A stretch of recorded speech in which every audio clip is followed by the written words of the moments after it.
Hello everyone, my name's Annie and I'm with Kai Dragon Gardening and Cooking Channel, and today I want to talk to you a little bit about journaling in your garden.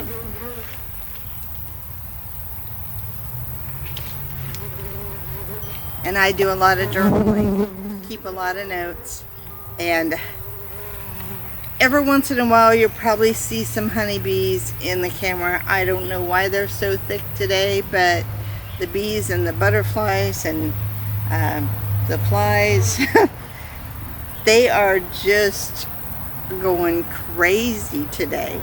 I don't know if there's going to be a weather change soon and that's why they're so active or what the deal is, but the little bees are just a little bit annoying today. Anyway, how you can benefit from keeping a journal, especially in the garden. Journaling can have a great many benefits to help reduce extra stress and anxiety. And it is said, some people say that it does improve your mental health because you're not stressing over stuff because you're able to write it down.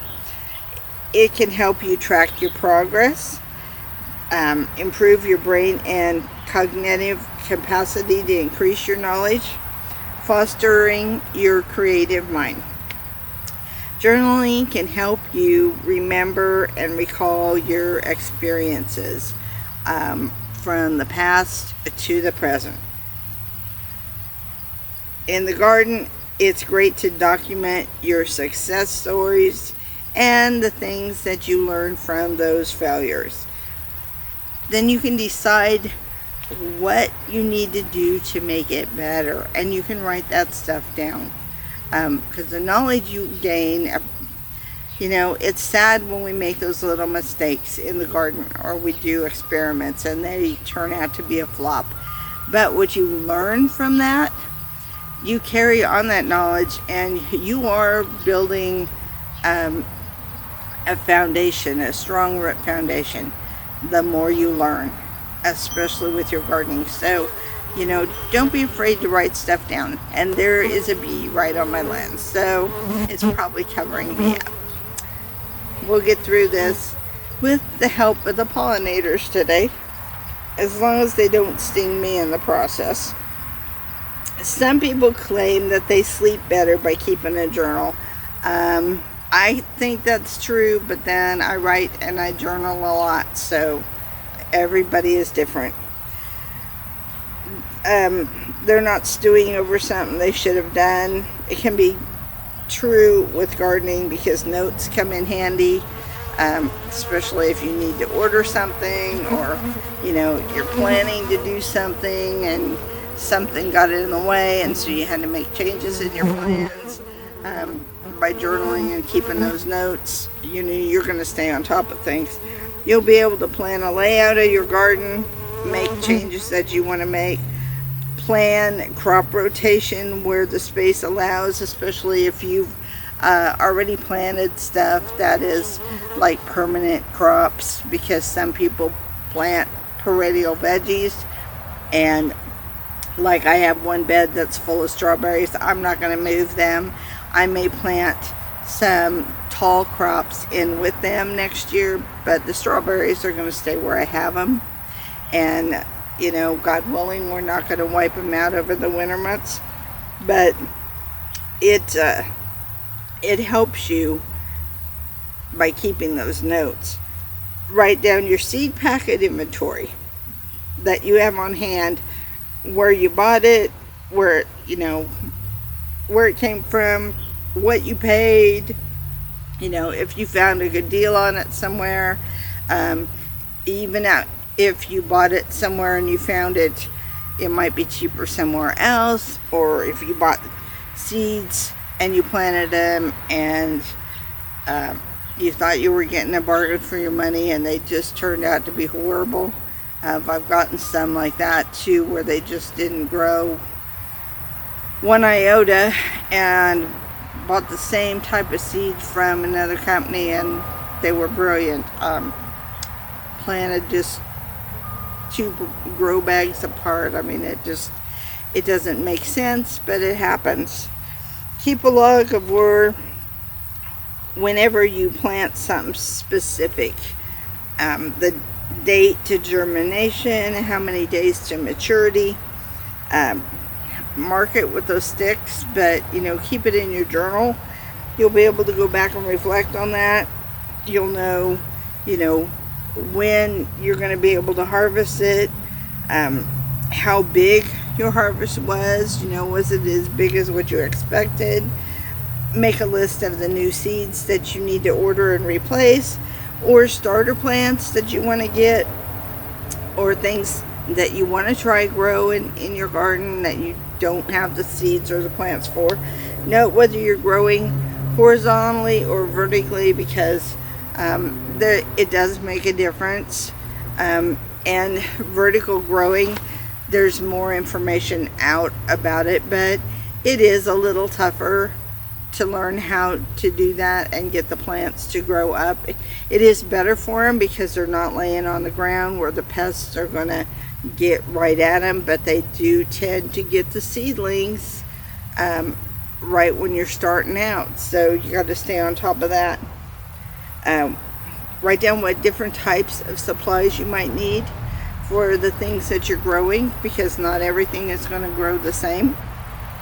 In journaling, you're going to use your creative functions by expanding your mind. I mean, think about this. Trellis ideas. There are so many different things that you find at garage sales, flea markets, estate sales, auctions, and you think, oh my God, that's just junk. Somebody else might look at it and say, oh my God, I can make a garden trellis out of that. That'd make a great basket for when I'm picking my harvest, those little things. But you think about what you might be able to do with that stuff. Like for me, when I became so obsessed this year, once we finally got hummingbirds, and I was making all kinds of different fountains, so I needed different supplies for that. I had to write down the things that I already had and the things I wanted to get, and then kind of go from there. So stuff I wanted to look for. So it helps. What might be trash to someone might be a treasure to you. Press flowers to inspire art, make stepping stones and decorate them, enhance your walkway areas, create little setting areas in your garden. This is all stuff that you could be writing in your journal, things that you would like to do to make changes to make the garden reflect you more. Add things to attract the birds if you desire to do that, or add a space where you can have a bird watching section, or a place where you can go out and have a cold drink, or or have your coffee or whatever. Plant the flowers that bring in the pollinators. Write down your favorites. Consider the drought-resistant varieties, especially if your city is going through a drought situation, whereas I know a lot of areas this year were.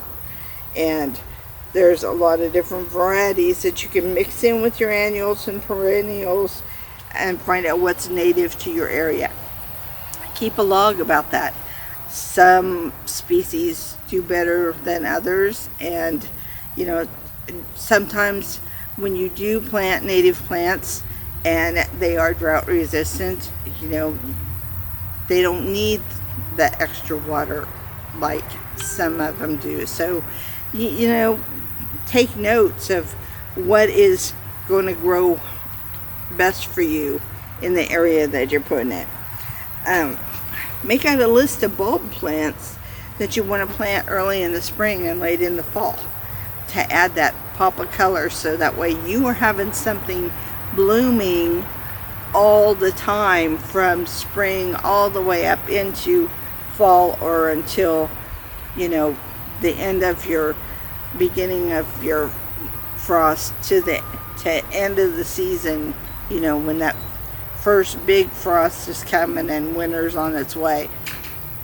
keeping a journal, you know, you can keep track of that kind of stuff, and it changes from year to year. Sometimes you end up in this zone that we're at. Sometimes we end up growing stuff up into November, and then other times, you know, we're done by the end of September because of the cold snap, and you know, it's here and it's here to stay. So we just don't know. I mean, it's just like most people said, the hummingbirds, for them, were already gone and they're headed on their long journey, you know, to the Gulf and stuff. Whereas we still had one hanging around yesterday, and it was really exciting.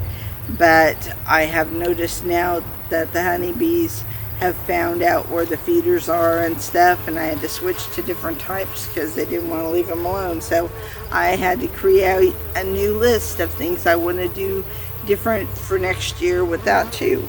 Different flowers that I want to plant too, round in with some of my herbs and stuff. By journaling, you're going to improve your garden skills. You'll be better at problem solving, and you're going to create a garden legacy to pass down to generation, especially if you have children. And you know, by writing it down, it changes from year to year. You know, you can go back and reflect on that.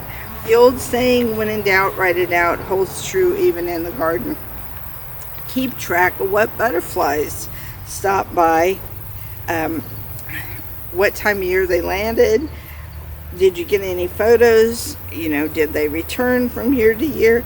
Chances are we're not going to remember all those little details unless we document them. Keep track of your gardening expenses. The ideas for next season, big one, pest problems. What kind of pest problems you had, what kind of solutions you found, you know, what you did to help solve the problem, what were your success stories, and what were your failures. Keeping a journal helps you keep track of your plant's needs, which fertilizers work better for you, how often you had to give your plants fertilizer, and how often you had to water. You'll be able to pinpoint those possible mistakes before they happen and track your progress better. You're going to know, you know, was composting success for you? Was there something you needed to do different? Did you not have your ratio right with your greens and your browns? You know, different things like that. Make sure to add areas for sketching your plans, writing down dimensions, especially if you're doing some stuff where you're direct sowing in one area, you've got raised beds in other areas, you've got different sizes of raised beds, different types, anything from the foot tall to the 2 foot, 3 foot, 4 foot, whatever you have. The grow bags, big pots, whatever you're growing, and of course the stacking planters. There are so many different types of stacking planters out on the market, especially this year. It is just unreal, and they all have different types of care for growing and, you know, for having a good success rate. So keep track of that. Keep an area in your journal for adding photos. Digital photos, they're great, you know, but it is nice to print out photos from time to time and put them in your journal and say, this is how I started out, this is what it looked like later, you know. Even, you know, taking video footage from month to month of how the garden changes, and you keep notes in your journal, you know, what day you went out and videoed it, what you moved around, what you might want to plant different. I know one thing I'm going to do different already next year. I love these pepper plants. They did great in this bed. They're beautiful, beautiful backdrop. But next year, I want to put about half of them in 5-gallon buckets. That way I can move them around wherever I need them. And they are going to grow as tall as what they are now, and they're going to do fine, but different areas they may do better. So I want to see what type of changes. Same way with the eggplant. I would like to grow more of them in some 5-gallon buckets, or, you know, the grow bags, and try the squash again, the different types, early in the spring, and see if I can't beat the vine borer, you know, before he comes in and swoops in and does his damage. So, you know, create a calendar in your journal. Make pages to keep track of growing and planting schedules, watering and feeding dates. Log what you want to see growing in your garden. Record those changes. Keep track of the expenses from year to year. Note how your garden's expanded. Keep your list handy in your journal. You keep that journal book, you'll know where it's at, you know. And remember why gardening makes you feel so good. Write down some of those silly little puns, or some of the silly garden jokes, you know, like what kind of socks does a gardener wear, hose, you know, things that might seem corny, might be funny to someone else, you know, fellow gardener. A journal is a good memory that'll last forever. So start yours now. Don't wait. Any type of journal. I really like the ones that have the lines and the blank pages, but you can do anything. I mean, I've got several books like this, and it's just a book that's bound with lines. I've even got spiral notebooks. They all work well. You know, I can take pictures and cut them out, put them in the book. I can draw in there, and you know, I can do everything in one of those. It's not going to hurt anything. But keep a journal in your garden. You're going to love being able to track that. You're going to be able to track the different types of birds, because believe it or not, a garden's going to attract birds. The different types of birds that you saw this year, what time of the season they stop by, like I said, the butterflies, different types of bees. There really are different kinds. Caterpillars. Saw several different types of caterpillars this year. It's just fun to document all that stuff and write it down. You're not going to forget it, and you'll be able to share it later on. Go back and reflect. 5 years ago you saw this, and you know, ladybugs are becoming so scarce, even with planting the right things, and it's because so many people use so many pesticides. We try not to use pesticides, and that's why we don't have that much success rate when it comes to the squash and some of the other things, because you know, we don't put all that stuff down that we could. And maybe next year we might have to do something a little bit different to dedicate one bed that we're going to use insecticides on, and you know, and just that area, and the rest not.